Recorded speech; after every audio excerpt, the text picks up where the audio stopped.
Okay, hey, what's up, guys? It's Jamie. It is Wednesday, November 30th. It's the end of the month. I have to work, but I had some things I wanted to talk about and show you before I cut to a actual trade, which is what I'm trying to do during the week. I'm trying to get some type of, I want to say algorithm, some type of process where I show actual trades as an example, not because you need to know what I'm doing, but just as a comparison, right? I do have a video of Mason, my oldest son, who's come home from the Army, private first class Mason, who is at a wedding dancing, and his mom sent me the video, and man, it's fantastic. You know, maybe I could put it in right here. Yeah, look at that.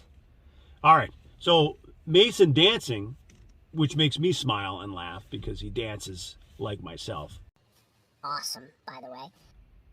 It brings joy to me, right? It really makes me happy to see that. Now, maybe you have a loved one, a friend, a family member that does something that to other people it may not be as entertaining or endearing, but it brings you joy, which is what life is about. So when I share these videos, it's really to try to say, here's some of the things I'm doing to bounce it off. There's plenty of information on YouTube for you to listen to and watch. I've gotten a lot of more information over the past few years than my whole adult life, you know. So you got to have the willingness to learn, of course, but whether you like me or not, whether you like some of the people you listen to or not, there's going to be some good information for you to assimilate into your own life, right? And say, wow, that person offered some really good insight on something I never thought of. Like Dave Ramsey, I believe, is a Christian, which I like because I'm a Christian. And but some of his delivery, I'm not like, that's what matters. I'm just like, But he does have a lot of good information, and he's one of the authorities, right? He's one of the people that a lot of other influencers, a lot of people out there reference him because he does offer some really good information. Whether you totally agree with it or not, the data is good. For example, I've never heard of, and Dave Ramsey didn't come up with it, but he talks about it. I've never heard of, lip search chat, of a Roth 401k. I have a Roth IRA, which I can contribute $6,000 a year with. I have a traditional 401k for my employer, but I've never had a Roth 401k. And what he was saying was the difference is it's already taxed money that you're contributing. So at the end of, in his case, 30 years is what he suggested. You know, if you contributed, say, $500 a month, at the end of 30 years, you'd have around $1.7 million, something like that, about $1.7 million. And that's what you would get if you put in the traditional 401k. It's not pre-taxed, and you would have to pay taxes on that money at the end, which in that case would be about $400,000. So regardless if you agree with the guy or not, it's a pretty good argument to say, wow, I'd rather go that way. But I don't know enough about it. I'd have to talk to Fidelity, which is who I use to make those type of investments, to get a little more information. The reason I like the IRA is only because I can make deposits of $6,000, and regardless of what my profits are, which I leave in there, if I need the money, if I want to use the money, I could pull the $6,000 out that I pulled each year, or placed each year, and there's no penalties, right? Because it's my own money. It's like a savings account, so there's no 10% penalties, and there's no taxes on that money. But if I made $5,000 in, just saying, like in profit, then I would have to pay a penalty, and I'd have to pay taxes on that money. So, you know, something to think about. Now, I'm at the point where 30 years is on my mind, but if you're my son, Mason, you have 30 years, you know, right? Probably, most likely. Not guaranteed. Nobody's guaranteed any time. Things can happen. But if you're 21, the chances of you hitting 51, right? 31, 40, yeah, 51, which is only a few years from where I'm at today, right? I mean, I'm going to be 49, 50, 51. So that's like less than 4 years away. for me. But if you it gives a 20-something-year-old person, 21-year-old person, 30 years to invest, $500 a month. So if you discipline yourself, man, that's a long time to save up a little nest egg in addition to whatever else you're doing, right? See, they're all good habits that you form. Oh, anyway, that being said, I've talked 5 minutes on that. Tesla is really the topic for me because a lot of the trading I do, it's split right down the middle. So I'll see if I can edit this. Left side or right side, whatever side you're looking at. Short-term investing. Now, I like Chicken Genius Singapore, A, because he's a big Tesla bull. But he's like, I have my Itchy Fingers account. And I'm like, yeah, I like that, Itchy Fingers account. Which means he's constantly, in there, messing around with it, right? And then there's the long-term investment where you don't touch it. It's just like I put it there, and regardless of the volatility, it's staying there. So with the Tesla stuff, I was talking about how I make money every week, right? Not every day, depending on the volatility. And I'm just showing you that account. And I use Robinhood in addition to Webull, Thinkorswim. Those are the accounts that I trade stocks with. And Fidelity is what I use for long-term investments. I'm just showing you how I make money every week and lose money, right? But, make more money than I lose money with stocks. And Tesla right now for me is the stock to trade. Because there's so much volatility. I mean, everyone has an opinion about what it's doing, going up, going down. This is according to the Fibonacci levels and the current trend lines, and if it bounces off this support level and it goes over the 200-day moving average, and if this candlesticks... and all that stuff, which is good stuff, right? But that's not what I'm trying to break down here. And I'm not saying that you shouldn't know that or you can't know that, but either way, what I usually look at is the price action, the trend, regardless where it's going or where it goes. And I try my best to base those probabilities of what direction it's going to go for a short term, a couple days, maybe a week, but usually a couple days. I'm like, well, according to this, and so far I've been right more than I've been wrong, of saying, okay, it's really high in the relative strength index and it may stay up there a while, or it's really low in the relative strength list of oversold or overbought. And there should be a slight bounce, whether you're looking at a 1 minute chart, or if you're looking at a 1 hour chart, or if you're looking at a daily or a weekly or anything like that. So once that happens, right now in Robinhood, I have 200 shares. I sold 75 shares.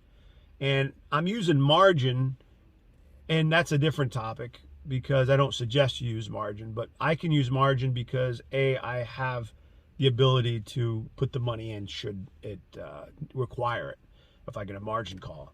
Secondly, I can sell the shares, and worst case scenario, if it went to zero, I would be okay. So if you don't know how to use margin, stay away from it. But I like Tesla because it's pretty secure, right? So if Tesla continues to bounce around where its current levels are, I'm selling covered calls, which I keep talking about, meaning of the shares I own, I'll sell a weekly, monthly, or way future leaps, like way in the future, premiums that I collect. And whenever the stock falls, the stock price falls, that premium that I collected gets lower, right? Meaning, like, if somebody else wants to buy it, it is now, let's say if it was a 1 year out or 2 year out leap option, and I collected a $5,000 premium and it drops to $4,000 or $4,500, I could buy it back, because I sold it, collected the premium to sell it, and then I said, I'll take it back, but I can pay less, right? So I already collected the $5,000. I only have to give them $4,500 or $4,000 back, for example. So I keep the 500 or the 1,000 or the 700 or the 200 or whatever it is. So the more contracts I have, and the longer that works, the more I can multiply those transactions and make it 200 times 2, 200 times 3, for example.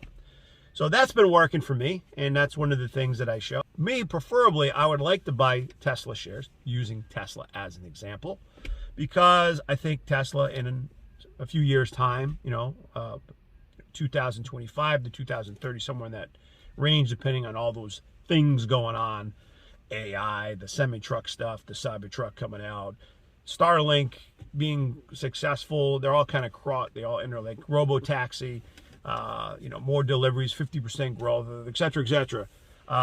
If it becomes a 1 trillion, 4 trillion plus company, which is more than Saudi Aramco, is that what it's called? And Apple combined is what he was saying. It's very possible. There's a lot of experts in the field that say that is very likely to happen, probably.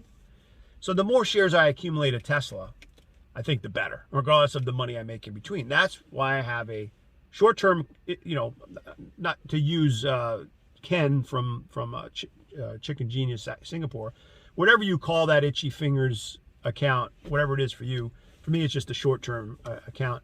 And then versus your long-term account where you're like, I'm going to invest in this and for the next decade. So if I'm 48, I'll be 58. And if I was 21, I'll be 31. Hey, if you can make the money sooner, great. You have a lot more time, right, ahead of you to do stuff and hopefully help people, right? Not just yourself and buy stuff, but to help other people. Because to me, that's really what it's about. Is being able to sustain yourself. Oh, I had a phone call. And then also to be able to help, others as well. So that's what I got going on. So the Tesla, I bought back both of my covered calls. And on each one of those, which I'll hopefully show you there, I made some money with. One I made, I want to say around $500, and the other one I made around a little over $300. So around $800. And that was over a few days. But if you lock up those shares, you just got to understand you can't do anything until you buy those contracts back or they expire. If you're selling covered calls. On the puts, it's like you can't use the collateral that you set aside to buy those shares unless you buy back basically because you're selling a put, so you'd have to buy back the put. So, but you could make money with that too. If it goes lower, then it's gonna, or if it goes higher, then you're gonna make money on that put. So you're never locked in completely, but you got to understand where you're kind of getting the corner you're getting backed into, and just say, okay, this door is going to be shut. Do I have other escapes? Do I have other ways out? What's my exit strategy? I think it's good to always do that before you just go in, right? You wouldn't dive into the water. I was using this example the other day. If I took a gold brick and I said, hey, this gold brick, what is gold brick worth? It's heavy, right? And it's worth a lot of money if it's real gold.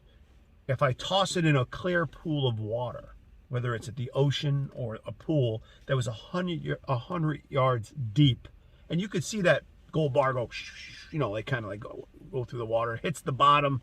If it was the beach or something, the bottom of we're on a boat, and you see it hit the sand, and it's just crystal clear water. But it's 100 yards down. And I say, you can have that gold brick. It's yours. All you got to do is hold your breath. There's no scuba gear. And go to the bottom and then have the strength to swim all the way back up. You get to keep the gold bar. So when you get into these option contracts, if you're doing option contracts with whatever company it is, if you're not able to make it to the expiration, you got to know, like, what do I do if I get down there and I can't hold the breath? You know what I mean? Like, I can't make it. You get stuck. And it's a frivolous venture, to get into it. So I always have a strategy before I get into something where I'm like, okay, worst case scenario, I have to buy the shares. Worst case scenario, I have to sell the contract or buy the contract back, and I'm going to lose this much money, right? And I usually have I don't want to lose more than $500 to $1,000 because I feel like I can make that back. If it was like $10,000, I'd be like, oh man, that's a big hit. So depending on your level of experience and your tolerance level, you just kind of, think about that stuff. At least I do. I think about that before I get into a trade. So that is what I think. I hope that this will help you today if you can see some of these trades that I'm making with Tesla, not because you need to trade Tesla. You can trade whatever company you want. I like the ones that are real volatile because the premiums are higher. If Tesla, for example, gets back up to those higher levels, man, those premiums are juicy. Man, they are just big premiums, whether they're puts or calls, because 100 shares are really desirable. And if it goes up to $1,000 a share, or let alone $4,000 and more share, people aren't going to want to give up those shares, right? Like, so if they sell a covered call and it pays you, I mean, I remember, man, some of those were $1,750 a week at one point for 100 shares when it was up there. But who wants to lose those shares because they're worth so much money and you can't buy them again when they get to these type of levels? That's why they're saying right now, for, you know, not to kind of go on about Tesla, I mean, they're saying that these prices are really low, and it may go lower, but it may not. And the future is brighter for that company. And whatever the company is, Google, Amazon, right, or Apple, or some of these other companies that you can think of, that over the horizon of 5-10 years are most likely going to kind of increase with their products and services value. Those are good long-term holds. So one thing I could tell you is it's probably a good idea if you're going to trade, whether you're a swing trader, day trader, short-term investor, it's probably good to have those two separate accounts where you say, this is my short-term investments, this is my long-term investments, whether you're doing a 401k traditional or this Roth 401k, which I don't know enough about to say, but it sounds like it's better, or not, a Roth IRA where you could just put $6,000 a year in. I think with the Roth 401k you could put maybe 19 grand is what I was hearing. So, but I have to find out more about that. But okay, that's 20 minutes. I will see you guys next time.